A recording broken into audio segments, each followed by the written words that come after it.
राष्ट्रपति चुनाव में द्रौपदी मुर्मू की जीत ने विपक्षी एकता को न सिर्फ तार तार किया, बल्कि आने वाले चुनावों के लिए खतरे की घंटी भी बजा दी है।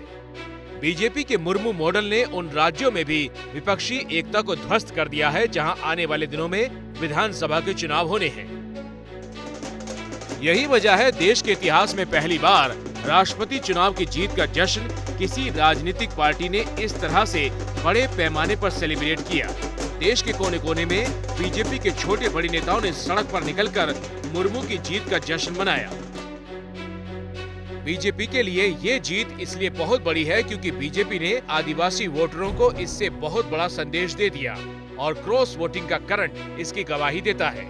नतीजा ये बात निकली कि देश भर में 126 विपक्षी विधायकों ने क्रॉस वोटिंग कर मुर्मू को वोट दिया है।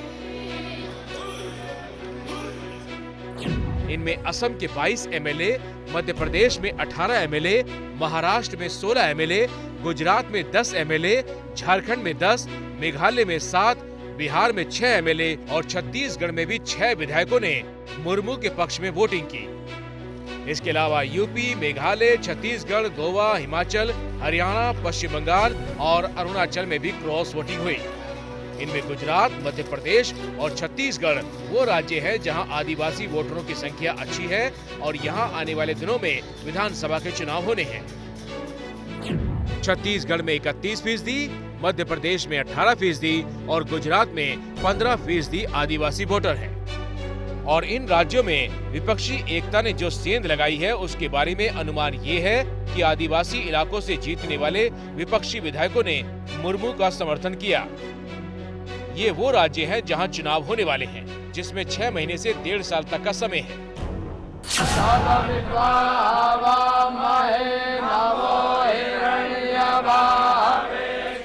लेकिन असली ऑपरेशन तो झारखंड में हुआ। 12 जुलाई को मोदी झारखंड गए थे। बाबा धाम में उन्होंने पूजा की थी और उससे पहले झारखंड में करोड़ों की विकास परियोजनाओं का शुभारंभ किया था।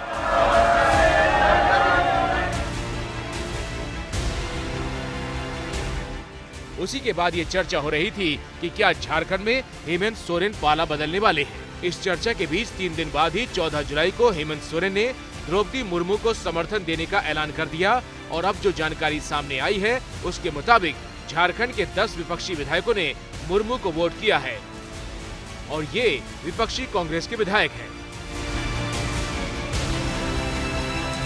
सूत्रों के मुताबिक झारखंड में कांग्रेस के विधायकों द्वारा क्रॉस वोटिंग करने से पार्टी आलाकमान काफी नाराज है, लेकिन सरकार बचाने की मजबूरी की वजह से कोई कुछ औपचारिक तौर पर नहीं कह रहा।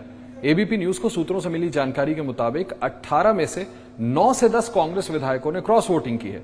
अब पार्टी को यह डर सता रहा है कि अगर ये विधायक सीधे झारखंड मुक्ति मोर्चा या भारतीय जनता पार्टी के संपर्क में हुए तो सरकार बचाना असंभव हो जाएगा। झारखंड की सरकार खतरे में है या नहीं, इस पर बीजेपी अभी पत्ते नहीं खोल रही।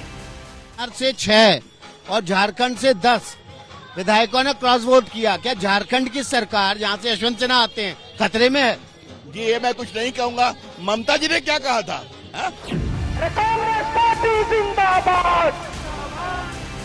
खबर ये भी है कि सोनिया गांधी के लिए गुरुवार को जब झारखंड की सड़कों पर कांग्रेस के नेता प्रदर्शन कर रहे थे तब करीब 10 विधायक इसमें शामिल नहीं हुए। इसलिए चर्चा ये होने लगी कि क्या झारखंड में भी ऑपरेशन लोटस होने वाला है। झारखंड में तो क्रॉस वोटिंग का करंट देकर कांग्रेस के हाथ से सत्ता छीनने की कोशिश हो रही थी, तो उधर मध्य प्रदेश में क्रॉस वोटिंग की अहमियत इसलिए है क्योंकि यहाँ के बारे में कहा जाता है कि पिछले चुनाव में आदिवासी वोटरों की नाराजगी की वजह से ही बीजेपी सत्ता से बाहर हुई। मध्य प्रदेश में अगले साल के अंत में विधानसभा के चुनाव होने हैं। पिछले चुनाव में बीजेपी को हराकर कांग्रेस ने सत्ता में वापसी की थी, मगर बीजेपी ने जोर तोड़ से फिर सरकार बना ली। माना यही जा रहा है कि आदिवासी वोटरों पर पकड़ खोने के चलते ही बीजेपी पिछला चुनाव हारी। इसलिए इस बार आदिवासी वोटरों को लुभाने के लिए बीजेपी कोई मौका नहीं छोड़ रही। मुर्मू को राष्ट्रपति बनाकर बीजेपी ने आदिवासी वोटरों के बीच बड़ा संदेश दिया है। यह भारत के लोकतंत्र की खूबी है। अलग भाषा, अलग वेश, फिर भी अपना एक देश। भारत अनेकों रंग में रंगा है और जनजाति समाज हमारा प्रमुख अंग है। आज उसी समाज से आने वाली बहुमुखी प्रतिभा की धनी आदरणीय श्रीमती द्रौपदी मुर्मू जी अब भारत की राष्ट्रपति हैं। मैं हृदय से उनको बधाई देता हूं।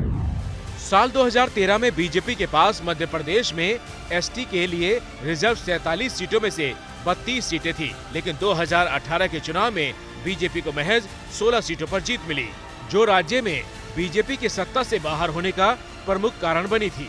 ये तो आंकड़े सिर्फ एसटी के लिए रिजर्व सीटों के हैं। मध्य प्रदेश की 230 सीटों में से 87 ऐसी हैं जहां आदिवासी वोटर जीत हार तय करते हैं, और यहां भी 2013 की तुलना में 2018 में बीजेपी का ग्राफ गिरा था। यही वजह है कि बीजेपी पिछले कुछ महीनों से लगातार आदिवासी वोटरों के लिए पूरा जोर लगा रही है। प्रधानमंत्री से लेकर गृह मंत्री अमित शाह के दौरे इसकी गवाही देते हैं।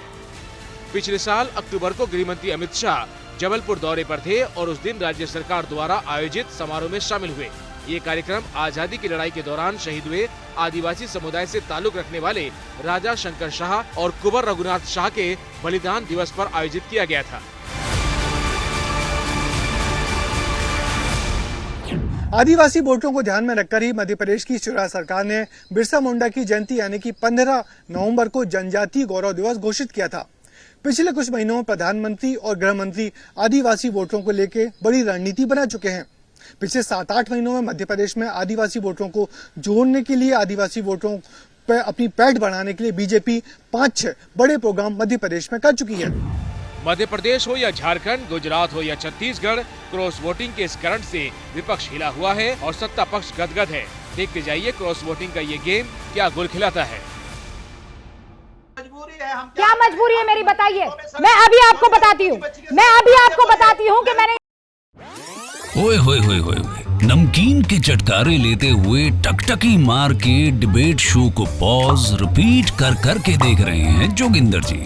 इनकी तरह आप भी देखें अपने फेवरेट डिबेट्स को रिपीट कर और डाउनलोड कीजिए एबीपी लाइव ऐप अपने स्मार्ट टीवी पर।